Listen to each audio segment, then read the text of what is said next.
फवाद चौधरी साहब, जैसे मैंने अपने इंट्रो में बोला कि 1970 के अलावा कोई ऐसा इलेक्शन नहीं जहां पर इंतखाबात में धांधली के इल्जामात ना लगे हों। अब आप लोग इस पर अगर काम करना चाह रहे हैं, इंतखाबी इस्लाहात आप लोगों ने तजवीज की हैं, लेकिन इलेक्शन कमीशन कहता है कि हमें ब्रीफ नहीं किया गया, हमारे साथ डिस्कस नहीं किया गया। ऑपोजिशन कहती है कि हम आप लोगों के साथ बैठ नहीं सकते। तो सर कैसे आप लोग लेकर आएंगे? कुछ माहिरीन से मेरी बात हो रही थी, वो कह रहे थे इलेक्ट्रॉनिक वोटिंग मशीन के लिए आइन में तरमीम की जरूरत है, इंतखाबी फहरिस्त की जगह इलेक्ट्रॉनिक वोटिंग मशीन ये लफ्ज ऐड करना होगा। सर कितना मुश्किल है, कितना आसान है ये काम आप लोगों के लिए? अच्छा, पहले तो शायद मैं आपको दो तीन बातें जो आपने इंट्रो में की हैं वो दुरुस्त नहीं है, उनका जो है वो आप देखते हैं। पहली बात तो ये है कि ये अपोजिशन जो आप कह रही हैं कि बड़ा माहौल था बैठने का और अब नहीं है, ये बात बिल्कुल ही गलत है। पहले दिन जिस दिन प्राइम मिनिस्टर साहब ने अभी मुंतखब हुए थे, उसी दिन उन्होंने अपोजिशन को ये ऑफर की थी कि आइए हमारे साथ बैठिए, और पहले दिन हमने इलेक्शन की रिगिंग के ऊपर कमेटी बना दी। यही कमेटी बनाने के लिए तहरीक इंसाफ को 4 साल तहरीक चलानी पड़ी। सो पहली ऑफर वज़ीर-ए-आज़म साहब की तरफ से ही हुई थी अपोजिशन को कि आइए मुज़ाकरात करें। अपोजिशन का मसला क्या है? आप उनसे बात करें कि आइए फॉरेन अफेयर्स की बात करें, वो कहते हैं नहीं पहले हमारे केसेस खत्म करें। आप उनसे कहें फैक्टर्स में मामले हैं, वो कहते हैं नहीं पहले हमारे केसेस खत्म करें। आप उनसे कहें इलेक्शन में इस्लाहात चाहिए, वो कहते हैं नहीं पहले हमारे केसेस खत्म करें। अब देखिए, केसेस के ऊपर तो इमरान खान केसेस तो हमने जहांगीर तरीन साहब के, अलीम खान के, सत्तैन साहब के, बाबर अवान साहब के इमरान खान ने खत्म नहीं किए, जो हमारे अपने पार्टी के लोग थे। तो हम उनको भी हमसे ये उम्मीद नहीं करनी चाहिए, शहबाज शरीफ साहब हो, नवाज शरीफ हो, मरियम हो, जरदारी साहब हो, कि इमरान खान केसेस के ऊपर कोई कंप्रोमाइज करेंगे, वो नहीं करेंगे। अब जहां तक इस्लाहात का ताल्लुक है, ये इस्लाहात जो हमने मुतारिफ कराई हैं, ये 49 के करीब इस्लाहात है।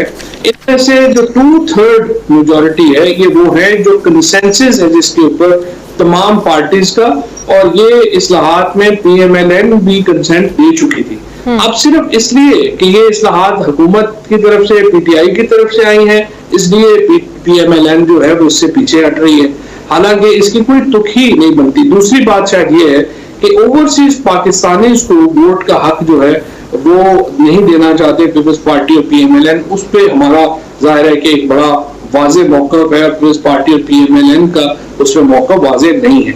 तीसरी बात जो आपने बात की EVM मशीन्स की, इसमें 3-4 हिस्से हैं। एक तो इलेक्शंस है, आज जो 2 ऑर्डिनेंसेस का फैसला हुकूमत ने किया है लाने का, उसके जरिए हम इलेक्शन कमीशन को एम्पावर कर रहे हैं कि वो टेक्नोलॉजी यूज कर सके ओवरसीज पाकिस्तानी को वोट का हक देने के लिए, और इलेक्शंस में इलेक्ट्रॉनिक वोटिंग मशीन्स इंट्रोड्यूस कराने के लिए। और ये दोनों ऑर्डिनेंसेस जो है अब ये काबीना से होकर तो ये जो है वो लागू होंगे इंशाल्लाह। तीसरी बात ये है कि EVM मशीन्स का जो असल फायदा है, अभी भी आप देखिए कराची में जो कुछ हुआ, जो आपने कहा कि हम कि पूरे हल्के में इलेक्शन नहीं होना चाहिए और आपने इलेक्शन कराए। अब आपने ये प्रिंसिपल खुद सुप्रीम कोर्ट ने तय किया है। अब उस प्रिंसिपल के तहत ही हम कह रहे हैं यहाँ पे आप दोबारा जो है वो रीपोलिंग करा दें, और यहाँ पे तो रिश्ते और भी ज्यादा है। सिर्फ 21% वोट पोल हुआ है, और जो जीतने वाला है उसको सिर्फ 5% वोट लेके वो MLA बन जाएगा। आप अंदाजा लगा लीजिए कि इससे क्या आप नुमाइंदगी अखज़ करेंगी या क्या आप कहेंगी। लेकिन कोविड की वजह से टर्नआउट भी तो कम था ना, इसमें फिर क्या वो कसूर हुआ किसी का? लोग ही नहीं निकले कोविड की वजह से। हाँ, तो फिर ये बात है ना, कोविड की वजह से फिर इसके को आगे करना चाहिए था, ताकि जब लहर थोड़ी दम तोड़ती तो तब इलेक्शन करवाते।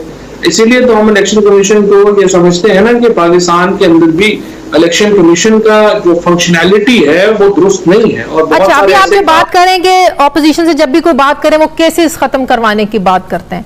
अब इलेक्शन इस्लाहात की आप लोगों ने बात करी है, प्राइम मिनिस्टर ने कहा आए बैठे हमसे बात करें, अभी भी की कोई पैगाम मौसूल है कि पहले हमारे केसेस खत्म करवाएं, या बस अंदाजा ही है? नहीं, अभी तो वो इस तरह से बात नहीं हुई है, लेकिन आप देखें ना, आपको तो अपने उन प्रोग्रामों में उनको बुलाएं और आप उनसे पूछें कि आप ये इस्लाहात के ऊपर तो आप खुद माने हुए हैं, आप क्यों नहीं अब कर रहे? वो अभी इसलिए कि वो कहते हैं कायमा कमेटी में जाए ये मामला, स्पेसिफिक स्पीकर की बनाई हुई उनकी जेर सदारत कमेटी में हम लोग नहीं बैठेंगे, ये कायमा कमेटी है ना, उसमें मामला लेके डिस्कस करें, और इलेक्ट्रॉनिक वोटिंग मशीन के अलावा जो इस्लाहात हैं इस पर हम बात करने के लिए तैयार है। इलेक्ट्रॉनिक वोटिंग मशीन पर हम बात नहीं करेंगे, वो निफाज हम नहीं चाहते, ये टेम्पर्ड होगा इससे मजीद इलेक्शन।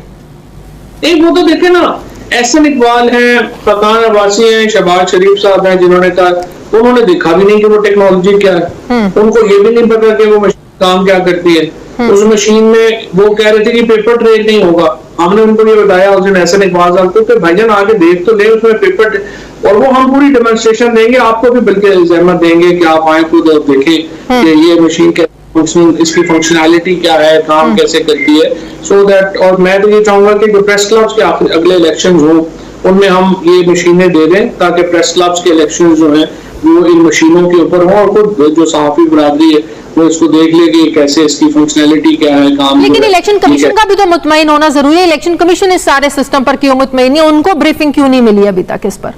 नहीं, ये मैं आपको बता दूं कि ये एक खबर जो शायद ट्रिब्यून में आई थी, ये खबर 3 साल पुरानी है, जब इलेक्शन कमीशन ने इसके ऊपर रिजर्वेशन का इजहार किया था। उसके बाद इलेक्शन कमीशन ने एक अपने तकरीबन 37 पॉइंट्स जो है वो डाले और फीस डाली और कहा इसके मुताबिक होनी चाहिए मशीन। अब ये जो अभी मशीन है ये एग्जैक्टली इलेक्शन कमीशन की जो लेड डाउन शराइत हैं उन तमाम को पूरा करती है, और इलेक्शन कमीशन सारे मामले में ऑन बोर्ड भी है, और वो कमेटी का भी जिसको जो है वो इस वक्त जो प्रेसिडेंट साहब जिसको हेड कर रहे हैं, और वो इलेक्शन कमीशन की नुमाइंदगी जो है वो उसमें मौजूद है, और वो हर जो मीटिंग होती है उसमें आते भी हैं और अपनी सजेशंस। फवाद चौधरी साहब, टोटल कितनी मशीन्स रिक्वायर्ड हैं? खबर भी मैं पढ़ी थी, कुछ लोगों से बात भी हो रही थी कि 8 लाख मशीनें हैं जो आप लोगों ने मंगवानी है, फिर 160 अरब रुपए की लागत आनी है इस सारे चीजों पर।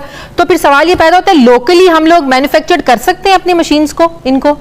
नहीं, ये टेक्नोलॉजी तो हमारी अपनी है, ये तो हम लोग मैन्युफैक्चर, और क्या ये 150 अरब रुपया तो इसमें बिल्कुल भी नहीं है, तो चंद अरब रुपया जरूर होंगे। तो देखिए ना, एक हिसाब लगा लीजिए, तो 200-250 अगर पोलिंग स्टेशन हो तो आपको अराउंड वही 400 के करीब मशीनें जो है वो चाहिए होंगी फी हल्का। अगर आपको 350-400 मशीन चाहिए होगी, और फी machine cost I think will be about 75 to 85,000 rupees. तो इस हिसाब से फिर भी फ्यू बिलियन रुपीज को इतना महंगा नहीं है, जितना अभी इलेक्शन का खर्चा इससे ज्यादा महंगा नहीं होगा। सही। अच्छा, इंडिया में केरला रियासत में 84 में इलेक्शन हुआ था ईवीएम पर, उसके बाद उसको चैलेंज किया गया, सुप्रीम कोर्ट ने कहा कि भाई आइन में तरमीम किए बगैर आप ये कैसे करवा सकते हैं, फिर 6 साल लग गए आइन में तरमीम करते हुए, और उसके बाद आइन में तरमीम हुई तो सारा सिस्टम वहां पर जो है ना वो नाफिजुल अमल हुआ। और फवाद साहब, एक और बड़ी इंपॉर्टेंट चीज, इंडिया में भी एकदम इस सारे सिस्टम को नहीं इंप्लीमेंट किया गया, पहले छोटे जिलों में हुआ, फिर रियासतों में हुआ, 1 रियासत 2 रियासत, आहिस्ता आहिस्ता जाकर अब जाकर उनका कहीं पूरे इंडिया में ये सिस्टम नाफिजुल अमल हुआ है। तो आप क्या समझते हैं कि 2023 तक हम इस काबिल होंगे कि पूरे पाकिस्तान में आम इंतखाबात में सिस्टम के जरिए इंतखाबात करवा सकें? ईवीएम मशीन्स का इस्तेमाल जो है वो तो मुमकिन है, लेकिन ये जो बायोमेट्रिक्स और ई वोटिंग है उस पर शायद टाइम लगेगा, और वो हम उससे अगले इलेक्शन तक जो है वो हम करवा पाएंगे। फिलहाल जो है हमारा जो रिस्ट्रिक्टिव होंगे हम ईवीएम तक।